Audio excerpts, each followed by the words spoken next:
Hello दोस्तों GS second paper का ये तीसरा वीडियो है। इसमें हम लोग शुरू करेंगे अटॉर्नी जनरल से, यानी भारत के महान्यायविद। तो इसमें क्या क्या पढ़ेंगे हम लोग। क्या होता है ये अटॉर्नी जनरल, अर्हता इसकी क्या होती है, शक्तियाँ और कर्तव्य और शक्तियाँ क्या हैं इसकी, और एक डिबेट है क्या ये सरकार का क्लाइंट है, एजेंट है, इसके रूप में हम लोग देखेंगे। तो क्या है, आर्टिकल 76 में इसका प्रावधान दे रखा है। भारत का सर्वोच्च विधि अधिकारी है ये, प्रेसिडेंट द्वारा नियुक्त किया जाता है। सरकार को सभी विधिक मामले को भी जो लीगल इश्यूज़ है उन पर ये सलाह देता है। अर्हता की बात करें तो इंडियन सिटीजन होना चाहिए। सुप्रीम कोर्ट का जो जज होता है उसकी नियुक्ति के लिए जो जो एलिजिबिलिटी होती है वो इसकी भी होनी चाहिए, और अगर सुप्रीम कोर्ट का जज नहीं तो कम से कम उसने हाई कोर्ट में 10 साल तक की उसने प्रैक्टिस की हो।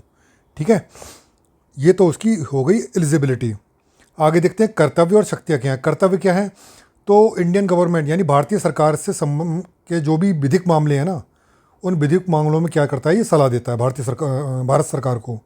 प्रेसिडेंट कोई भी मामला, विधिक मामला उसको सौंपे तो उसको सलाह देता है। तीसरा, जितने भी न्यायालय हैं भारत में, अगर ये उसमें जाता है भारत सरकार का पक्ष लेके, तो एक भारत सरकार के प्रतिनिधि के रूप में वहाँ जाता है। शक्तियाँ क्या क्या हैं इसकी, भारत के क्षेत्र में जो भारतीय संघ है ना, उसके क्षेत्र में जो भी न्यायालय हैं सभी में सुनवाई का इसको अधिकार है। जॉइंट सिटिंग जो होती है, संयुक्त बैठक, उसमें ये शामिल होता है ना, उसमें अपनी बात रख सकता है, बोलने का अधिकार है इसको, लेकिन वोट डालने का अधिकार नहीं। इवन जो संसद की कोई भी समिति है ना, किसी प्रकार की संसदीय समिति है, उसमें सदस्य के रूप में शामिल हो सकता है, बोल सकता है, लेकिन वोट नहीं डाल सकता बस। इसके जो इसको क्या होता है, संसद सदस्य के समान इसको विशेषाधिकार प्राप्त होते हैं। अब ये डिबेट आगे, ये डिबेट है कि आरोप लगता है इसके ऊपर कि ये भारत सरकार का क्लाइंट होता है, भारत सरकार का एजेंट है। इसके कहने का कारण क्या है, क्योंकि केंद्रीय मंत्रिमंडल जो सेंट्रल कैबिनेट होता है वो तय करता है इसकी नियुक्ति के संबंध में, कितना इसको वेतन मिलेगा, पारिश्रमिक कितना मिलेगा, पद पर कब तक बैठेगा, कौन कौन से मामले इसको संदर्भित किए जाने, ये सब केंद्रीय मंत्रिमंडल निर्धारित करता है। इसी कारण इसको क्या बोलते हैं, भारत सरकार का क्लाइंट बोलते हैं। लेकिन संविधान को अगर उठा के देखा जाए तो संविधान में जो लिखा है कि अटॉर्नी जनरल भारत के लिए एक अटॉर्नी जनरल होगा, है ना, ना कि सरकार के लिए। ठीक। दूसरे, इसकी अगर बात करें तो नियुक्ति जरूर कार्यपालिका करती है, लेकिन संविधान इसको निर्देशित करता है कि ये स्वतंत्र होकर कार्य करे। बहुत सारे ऐसे पद हैं जिसमें नियुक्ति तुम्हारे कार्यपालिका करती है, लेकिन संविधान उसको कहता है कि वो स्वतंत्र होकर कार्य करे। ऐसे इसके अटॉर्नी जनरल के संबंध में भी संविधान कहता है। तीसरी बात है कि सरकार को विधिक सहायता, ये सरकार को जो विधिक सहायता प्रदान करता है या मार्गदर्शन प्रदान करता है ना लीगल मैटर्स में, तो उससे एक प्रकार के सरकार की जो अतिवादिता है उस पर ये नियंत्रण भी करता है। ठीक है। अगर इसकी अर्हता की बात देखा तो सुप्रीम कोर्ट के जज के बराबर इसकी एलिजिबिलिटी होनी चाहिए। तो ये क्या दर्शाता है, ये दर्शाता है कि जो अटॉर्नी जनरल का जो कर्तव्य है वो विधि के शासन की स्थापना करना है, न कि सरकार के अनुरूप कार्य करना, है ना। तो उपयुक्त जो प्रावधान है ये बताते हैं कि सरकार का क्लाइंट नहीं बल्कि जनता का सेवक है ना। लेकिन हाल ही के वर्षों में क्या क्या देखा गया है कि जो अटॉर्नी जनरल की नियुक्ति होती है ना, उन्हीं की नियुक्ति की जाती है जो यसमैन मतलब जो सरकार की हाँ में हाँ मिलाते रहे, है ना, उन्हीं की अटॉर्नी जनरल के रूप में नियुक्ति की जाती है। दूसरे, ये जो नियुक्त किए जा रहे हैं अटॉर्नी जनरल, ये सरकार की आवश्यकता अनुसार क्या करते हैं, सलाह देते हैं, ना कि विधि सम्मत जो हो सलाह वो देते हैं। ठीक है। तो इस तरह के आरोप इसके भारत सरकार के क्लाइंट होने के आरोप लगते हैं। अतः अटॉर्नी जनरल को सरकारी हस्तक्षेप से मुक्त कर इसे अधिक जवाबदेह बनाया जा सकता है। ठीक है। तो ये हो गया अटॉर्नी जनरल। आगे देखते हैं NHRC, national human right commission, इसके बारे में देख लेते हैं। 2019 में क्वेश्चन आया था नेशनल ह्यूमन राइट कमीशन की भूमिका। तो इसके अंतर्गत हम जो टॉपिक देखेंगे, इसकी स्थापना कैसे हुई है, भूमिका क्या है इसकी, है ना, इसके सामने चुनौती क्या क्या और निष्कर्ष क्या क्या है। ठीक है। तो स्थापना देखिए, जो ह्यूमन राइट के जो है ना मामले, ह्यूमन राइट मानवाधिकार के संरक्षण हेतु इसकी स्थापना हुई है। ये अधिनियम है मानवाधिकार संरक्षण अधिनियम 1993 के तहत इसका गठन किया गया, और 1993 में ही इस आयोग का गठन किया गया है ना। लीगल इसको क्या वैधानिक मान्यता किससे मिलती है, ह्यूमन राइट जो मानवाधिकार संरक्षण अधिनियम 1993 के अधिनियम से इसे वैधानिकता प्राप्त होती है। देश में ह्यूमन राइट ये जो संस्था है देश में मानवाधिकारों, है ना, कि प्रहरी की संस्था के रूप में एक वॉच डॉग है ये, उसके रूप में इसको बताया जाता है। इसकी भूमिका क्या है? ह्यूमन राइट से संबंधित जितने भी प्रावधान उनकी समीक्षा करना, उसमें सुधारों की अनुशंसा करना, ह्यूमन राइट के जो भी उल्लंघन के मामले हैं उनकी जांच करना। इसको दीवानी न्यायालय की शक्तियाँ प्राप्त होती हैं। ये जेल का निरीक्षण कर सकता है, उसमें जो भी सुधार की आवश्यकता है उसकी अनुशंसा दे सकता है। जो पीड़ित है, पीड़ित को मुआवजा देने की भी अनुशंसा ये कर सकता है ना। और जो मानवाधिकार के प्रति जो जन जागरूकता है इसको भी बढ़ाता है। मानवाधिकार क्षेत्र से संबंधित जो भी अनुसंधान है ये इसको करवाता है। और मानवाधिकार से संबंधित जो भी ये वार्षिक जो एनुअल रिपोर्ट है वो तैयार करता है, वो प्रेसिडेंट को उपलब्ध कराता है। तो ये इसकी हो गई भूमिका। चुनौती क्या है इसकी? इसकी जो रिकमेंडेशन होती है, अनुशंसाएँ होती हैं वो गैर बाध्यकारी होती हैं, है ना। दूसरे, 1 साल से अधिक के जो भी मामले हैं ना, 1 साल से पुराने जो भी मामले हैं, 1 साल से अधिक के जो भी पुराने मामले हैं मानवाधिकार उल्लंघन के, उसके बारे में जांच नहीं करता है ना। पीड़ित को व्यवहारिक न्याय दिलाने में असमर्थ है। इसी कारण एक पूर्व अटॉर्नी जनरल ने क्या है इसको इंडियाज़ टीजिंग इल्यूजन इसको कहा है ना। इसकी जो क्रिटिसाइज़ किया है, इंडियाज़ टीजिंग इल्यूजन कह के इसकी क्रिटिसाइज़ किया है। आर्थिक तथा मानव संसाधन की इसके पास पर्याप्त कमी, मतलब काफ़ी कमी है।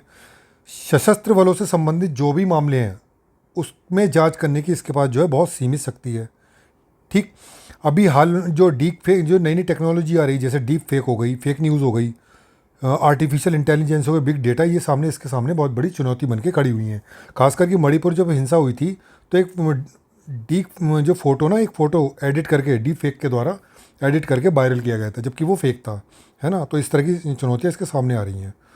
तो कुल मिला के निष्कर्ष की बात करें तो जो मानवाधिकार के बिना मनुष्य का जो जीवन है गरिमापूर्ण संभव नहीं है। अतः मानवाधिकार संरक्षण के लिए जो इसकी चुनौतियाँ, इसको हल करना बहुत आवश्यक है। Human right, United nation human right declaration 1948 में ये कहा गया कि जो मानवाधिकार की रक्षा है वो सशक्त लोकतंत्र है उसकी बुनियाद है। ठीक है, तो ये होगी हमारे नेशनल ह्यूमन राइट कमीशन। अगला जो टॉपिक है वो नीति आयोग से संबंधित है। 2022 में इसका क्वेश्चन आया था। इसके उद्देश्य, संरचना की व्याख्या और महत्वपूर्ण उपलब्धियों के बारे में इसमें लॉन्ग क्वेश्चन आया था। और इससे पहले 2018 में आया था इससे संबंधित क्वेश्चन। इसके गठन और उद्देश्य और प्रकार, मुझे लगता है आगे इससे ज़्यादा क्वेश्चन आएंगे नहीं, जो आने थे इसके आगे 18 के बाद फिर 22 में आया, अब पता नहीं कब आएगा, लेकिन फिर भी इसको देख लेते हैं। इसका परिचय देखते हैं। तो जनवरी 2015 में ये प्लानिंग कमीशन को इसको प्रतिस्थापित करके इसकी नीति आयोग की स्थापना की गई। इसकी संरचना क्या है? इसका अध्यक्ष प्रधानमंत्री बनते हैं, जो कि पदेन अध्यक्ष हैं। इसके उपाध्यक्ष प्रधानमंत्री द्वारा ही नियुक्त होते हैं। सीईओ प्रधानमंत्री द्वारा नियुक्त किया जाता है, जिसकी रैंक होती है भारत सरकार में सचिव के रैंक का होता है ये। ठीक है। अस्थायी और पूर्णकालिक सदस्यों की भी नियुक्ति की जाती है। 2 विशेष सदस्य की नियुक्ति पीएम द्वारा की जाती है। ये बेसिकली किसी फील्ड के विशेषज्ञ होते हैं, है ना। गवर्निंग काउंसिल होती है, इसके अंदर राज्यों के मुख्यमंत्री और जिन राज्यों में मुख्यमंत्री नहीं है वहाँ के उपराज्यपाल इसके अंतर्गत शामिल होते हैं। ठीक, अब उद्देश्य क्या है? उद्देश्य का सहकारी संघवाद की स्थापना करना, साथ ही साथ मिनिमम गवर्नेंस और वो मिनिमम गवर्नमेंट और मैक्सिमम गवर्नेंस की इसमें उद्देश्य को लेकर चलती है। तो सहकारी संघवाद को सुनिश्चित करने में इसकी भूमिका क्या क्या है? पहला तो गवर्निंग काउंसिल में वही सीएम और उपराज्यपाल इसमें शामिल होते हैं। केंद्र और राज्यों के बीच विकास प्राथमिकता और रणनीति पर चर्चा के लिए एक मंच प्रदान करता है। यानी केंद्र राज्य के बीच जो भी विकास से संबंधित प्राथमिकता निर्धारित की जाएंगी, रणनीति बनाई जाएगी, उसके लिए एक आवश्यक मंच प्रदान करता है। ठीक है। आगे सहयोगात्मक विकास कार्यक्रमों का निर्माण व क्रियान्वयन हेतु मॉडल का निर्माण करता है। जैसे आकांक्षी जिला कार्यक्रम, ये एक मॉडल नीति आयोग ने ही बनाया है। राज्यों की क्षमता निर्माण और तकनीकी सहायता की बात करता है ये। ठीक है। प्रतिस्पर्धी संघवाद को भी बढ़ाने के प्रयास करता है। कैसे? विभिन्न प्रकार के सूचकांक इन्हें बनाए हुए हैं, है ना, जिसके अंतर्गत क्या होता है, विभिन्न राज्यों के बीच में और राज्यों और केंद्र के बीच में एक प्रतिस्पर्धा होती है। जैसे समग्र जल प्रबंधन सूचकांक, केंद्र राज्यों की नियमित बैठक का आयोजन करता है ये। ठीक है। नीति आयोग सहकारी संघवाद को बढ़ावा देने वाली जितनी भी पहलें हैं उन पर निगरानी करता है, उनका मूल्यांकन करता है। तो ये इसकी भूमिका हो गई। भूमिका में अगर जैसा मान लो क्वेश्चन आ जाए इसका भूमिका उद्देश्य में भी यही सब लिखेंगे, और ये आ जाए कि सहकारी संघवाद को सुनिश्चित करने में भूमिका, तो भी यही लिखेंगे। ठीक है। आगे चुनौती क्या है इसमें? चुनौती यह थी कि निजी और सार्वजनिक निवेश को आकर्षित करने में इसकी भूमिका बहुत कम है। लेकिन अगर वहीं हम प्लानिंग कमीशन की बात कर की जाए तो निजी और सार्वजनिक निवेश को आकर्षित करने में ना उसकी भूमिका काफ़ी थी। अनुसंधान, अनुशंसा और योजना निर्माण से तक ही इसकी भूमिका सीमित रह गई है इस आयोग की। इसने क्या किया है, जो अंतर राज्य परिषद है, जो कि संवैधानिक संस्था है, इसकी भूमिका को काफ़ी कम किया है ना। क्योंकि अंतर्राज्य परिषद का गठन इसलिए किया था कि जो राज्यों के बीच में, राज्यों और केंद्रों के बीच में जो मुद्दे हैं उनको सुलझाने के लिए। लेकिन ये क्या कर रहा है नीति आयोग, ये उससे ज़्यादा भूमिका निभा रहा है ना। जो अंतर्राज्य जो परिषद है उसकी भूमिका को इसने काफ़ी कम किया है। राज्यों के बीच में जो असमानता है उसको कम करने के लिए इसने कोई मॉडल अभी तक नहीं बनाया है। सरकारी हस्तक्षेप इसमें ज़्यादा है। क्यों? क्योंकि ये एक कार्यकारी डिसीजन, जो एग्जीक्यूटिव ऑर्डर है उसके आधार पर, यानी कार्यकारी निर्णय के आधार पर इसका गठन किया गया है। इस पर आरोप लगता है कि जो कॉरपोरेट जो हित हैं उसको ये आगे बढ़ा रही संस्था। खास करके जो तीन कृषि कानून एक आए थे, जो इसने नीति आयोग ने ही उसको बनाने में उसकी भूमिका थी, है ना। तो इस पर आरोप लगते हैं कॉरपोरेट हितों की भूमिका को लेकर। फॉरवर्ड की अगर बात करें तो इंटर स्टेट जो काउंसिल है उसके साथ के समन्वय स्थापित किया जाए। जो सरकार का हस्तक्षेप है ना, उसको इसमें कम किया जाए। साथ ही साथ राज्यों के बीच में असमानता को कम करने के लिए मॉडल इसको बनाना चाहिए। ठीक है। तो कुल मिला के नीति आयोग सहकारी संघवाद मॉडल पर आधारित है। अतः इसकी कार्यशैली में जो भी आवश्यक सुधारों की मांग है, आवश्यक सुधारों की, वो करके इसको ज़्यादा प्रभावी बनाया जा सकता है। ठीक है। तो ये हो गया नीति आयोग। आगे देखते हैं हम लोग। आगे एक क्वेश्चन है 2021 में आया है कि इंडियन कॉन्स्टिट्यूशन, ये आई है, इंडियन कॉन्स्टिट्यूशन का ढांचा संघात्मक है परंतु आत्मा उसकी एकात्मक है। या फिर ये कह सकते हैं इंडियन कॉन्स्टिट्यूशन का ना तो पूर्णतः संघात्मक है, न ही एकात्मक। ये एक डिबेट चली आ रही है एकात्मक और संघात्मक को लेकर। इस विवाद पर काफ़ी अनेक मत प्रचलित हैं। तो इसमें देख लेते हैं हम लोग। पहले देख लेंगे संघात्मक विशेषताएं इसमें कौन कौन सी हैं भारतीय संविधान की, और फिर एकात्मक विशेषताएं कौन कौन सी हैं। तो संघात्मक विशेषताएं मतलब संघात्मक क्या होता है कि जिसमें केंद्र और राज्यों के बीच में शक्तियों का विभाजन हो। तो अगर देखा जाए तो भारतीय संविधान केंद्र और राज्यों के बीच में शक्तियों का विभाजन करता है। 7वीं अनुसूची इसीलिए दे रखी है। लिखित और कठोर संविधान है। संविधान की सर्वोच्चता इसमें निहित है। स्वतंत्र न्यायपालिका की बात करता है। द्विसदनीय प्रणाली इसमें है। संविधान संशोधन काफ़ी जटिल है, खास करके जो संघीय प्रणाली से संबंधित विषय हैं ना उसके इसके अंतर्गत आधे राज्यों 1/2 स्टेट्स की मंजूरी लेना बहुत आवश्यक है। ठीक है। ये तो हो गए संघात्मक विशेषता। अब इसमें कौन से ऐसे प्रावधान है जो एकात्मक विशेषता इसको देते हैं। एकात्मक विशेषता का मतलब केंद्र इसमें शक्तिशाली और राज्य क्या होते हैं उसमें अधीनस्थ होते हैं। अगर देखा जाए तो भारतीय संविधान है केंद्र और राज्य के लिए एकीकृत संविधान की व्यवस्था करता है। अलग अलग संविधान नहीं एक ही है। जैसे कि यूएस में केंद्र और राज्यों का दोनों का अलग संविधान है। शक्तियों का विभाजन देखा जाए तो केंद्र के ज़्यादा पक्ष में है। कैसे? आर्टिकल 254 कहता है कि जब भी केंद्र और राज्यों के कानून के बीच में टकराहट होगी या कोई विवाद होगा तो हमेशा केंद्र के कानून को वरीयता दी जाएगी। ठीक है। ऐसे आर्टिकल 248 इसमें अवशिष्ट शक्तियों के बारे में बात करता है। तो भारत की संविधान अवशिष्ट शक्तियों का मतलब किसको देता है? अवशिष्ट शक्तियों मतलब अवशिष्ट विषय, सॉरी अवशिष्ट विषय है। अवशिष्ट विषय से संबंधित जो भी कानून बनाने की शक्ति किसको देता है? वो सेंटर को देता है। जबकि यूएसए में देखा जाए तो ये राज्यों को मिला हुआ है। आपातकालीन शक्तियाँ, जो आपातकालीन प्रावधान है वो एकात्मक प्रणाली के जैसे हैं। ऑल इंडिया सिविल सर्विसेज जो है, इनके जो अधिकारी नियुक्ति की जाती है वो सेंटर के द्वारा की जाती है। इवन जो राज्य का प्रशासनिक प्रमुख होता है कैबिनेट सेक्रेटरी, वो प्रमुख सचिव, प्रिंसिपल सेक्रेटरी, और जो डीजीपी होता है वो भी केंद्र के द्वारा नियुक्त किया जाता है। गवर्नर की नियुक्ति हो गई, एकल नागरिकता हो गई। जबकि यूएस में क्या है? डुअल सिटीजनशिप है, राज्यों की और सेंटर की अलग अलग। राज्यसभा में असमान प्रतिनिधित्व देखा जाए, है ना। भारत की जो राज्यसभा है इसमें असमान प्रतिनिधित्व है, जबकि यूएस में हर राज्य को 2 सीट मिली हुई हैं। ठीक है। तो इस प्रकार देखा जाए भारत में एकात्मक और संघात्मक की दोनों ही विशेषताएं सम्मिलित हैं। इसी कारण BR अम्बेडकर ने कहा कि समय और परिस्थिति के अनुसार भारतीय संविधान एकात्मक तथा संघात्मक हो सकता है। इसलिए केसी वेयर ने भारतीय संविधान को क्या कहा? अर्धसंघीय संविधान इसको कहा है। ठीक। अगला है भारतीय संविधान के विकास में भारतीय शासन अधिनियम 1935 की क्या भूमिका है। तो भारत पर अपने औपनिवेशिक नियंत्रण को बनाए रखने के लिए अंग्रेज सरकार समय समय पर अनेक अधिनियम, है ना, और जो सुधार लेके आती रही है। लेकिन जो ये भारत शासन अधिनियम 1935 है, इसके प्रावधानों का भारतीय संविधान के विकास में लिए एक मील का पत्थर साबित हुआ, काफ़ी प्रभाव पड़ा इसका, ठीक है। तो भारतीय संविधान के विकास में इसकी भूमिका, संघीय प्रणाली है ना, 7वीं सूची जो संघीय प्रणाली है बेसिकली 7वीं अनुसूची, वो इसी से आई हुई है। द्विसदनीय व्यवस्था है ना, लोकसभा और राज्यसभा, उत्तरदायी सरकार यानी कार्यपालिका विधायिका के प्रति उत्तरदायी है। फंडामेंटल राइट के प्रावधान, संघीय न्यायालय, न्यायिक समीक्षा, चुनाव आयोग, यूपीएससी, आरबीआई, अवशिष्ट शक्तियाँ पहले वायसराय के पास थी, अभी केंद्र सरकार के पास हैं।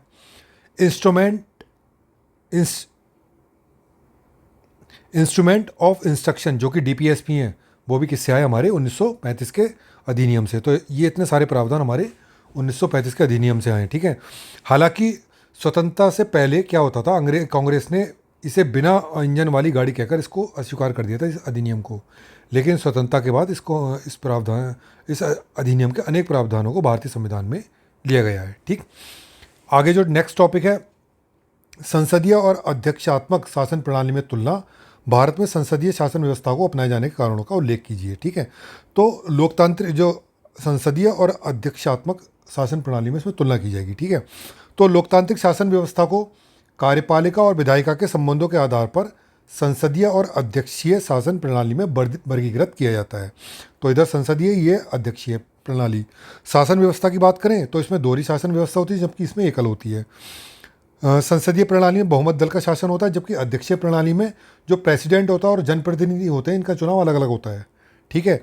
सामूहिक उत्तरदायित्व की बात करें तो इसमें संसदीय प्रणाली में मंत्रिपरिषद का सामूहिक जो उत्तरदायित्व है, सामूहिक उत्तरदायित्व, मंत्रिपरिषद उत्तरदायी होती है, निम्न सदन के प्रति होती है, जबकि अध्यक्षीय प्रणाली में प्रेसिडेंट के प्रति होती है। मंडल के गठन की बात की जाए तो संसदीय प्रणाली में जो भी मंत्री किसी भी सदन से बनाए जा सकते हैं, है ना, किसी भी सदन के मंत्री लिए जाते हैं। लेकिन अध्यक्षीय प्रणाली में प्रेसिडेंट हो चाहे उसके मंत्री हो, किसी भी सदन के सदस्य नहीं होते हैं। इसलिए अमेरिका में देखो जो मंत्री होते हैं वो प्रेसिडेंट अपनी मर्जी से बनाता है। शासन का अगर नेतृत्व बात करें तो संसदीय प्रणाली में पीएम के हाथों में होता है, जबकि अध्यक्षीय प्रणाली में प्रेसिडेंट के हाथों में होता है। सदन के विघटन की अगर बात करें तो संसदीय प्रणाली में प्रेसिडेंट निचले सदन का विघटन कर सकता है, जबकि प्रेसिडेंटीय जो अध्यक्षीय प्रणाली है इसमें निचले सदन का विघटन नहीं होता है। शक्ति पृथक्करण की बात करें तो शक्ति पृथक्करण है ना, सेपरेशन ऑफ पावर है, जो अध्यक्षीय प्रणाली से ज़्यादा स्पष्ट रूप से देखा जाता है। जबकि अगर हम संसदीय प्रणाली की बात करें तो उसमें कार्यपालिका, विधायिका और न्यायपालिका की जो शक्तियाँ वो लगभग एकीकृत होती हैं, है ना। उदाहरण की बात करें तो संसदीय प्रणाली का बेस्ट एग्जाम्पल है भारत, और अध्यक्षीय प्रणाली का बेस्ट एग्जाम्पल है यूएसए। अब आगे है कि भारत में संसदीय व्यवस्था को अपनाए जाने का कारण क्या है। तो औपनिवेशिक काल का जो अनुभव है, मतलब उपनिवेश, जब ब्रिटेन का जब हमारे ऊपर शासन था तो ये लोग बेसिकली कहते हैं ब्रिटेन में संसदीय प्रणाली है ना। तो इसी संसदीय प्रणाली को जो भारत में लेके आए, तो भारत में जो भी उस टाइम एडमिनिस्ट्रेशन में थे, तो उनका एडमिनिस्ट्रेशन में थे, जो गवर्निंग काउंसिल में थे, वो संसदीय प्रणाली से बहुत अच्छी तरह से रूबरू थे, है ना। तो औपनिवेशिक काल में जो संसदीय प्रणाली का उनको अनुभव मिला, वो इसका भारत में संसदीय व्यवस्था को अपनाए जाने का एक प्रमुख कारण रहा है। दूसरे, भारतीय परिस्थिति के अनुकूल है, क्योंकि भारत में सामाजिक विविधता बहुत ज़्यादा है, तो जितनी भी सामाजिक विविधता है उसको राजनीतिक प्रतिनिधित्व प्रदान करती है प्रणाली। ज़्यादा जवाबदेह है ये, निरंकुशता की संभावना बिल्कुल शून्य करती है, क्योंकि इसमें सेपरेशन ऑफ पावर दिया होता है, ठीक है। नागरिकों के अधिकार को संरक्षण और जन कल्याण इसके माध्यम से इजीली सुनिश्चित होता है, ठीक है। तो इस प्रकार के कह सकते हैं कि उपयुक्त कारणों से भारत में संसदीय प्रणाली को अपनाएगा, और पिछले 70 सालों का जो इतिहास उठाकर देखें तो संसदीय प्रणाली भारत में सफल रही है ना। इसलिए कहा जा सकता है कि भारत के लिए संसदीय प्रणाली सबसे सर्वोत्तम प्रणाली है, ठीक। तो इस वीडियो में बस इतना ही। Thank you so much.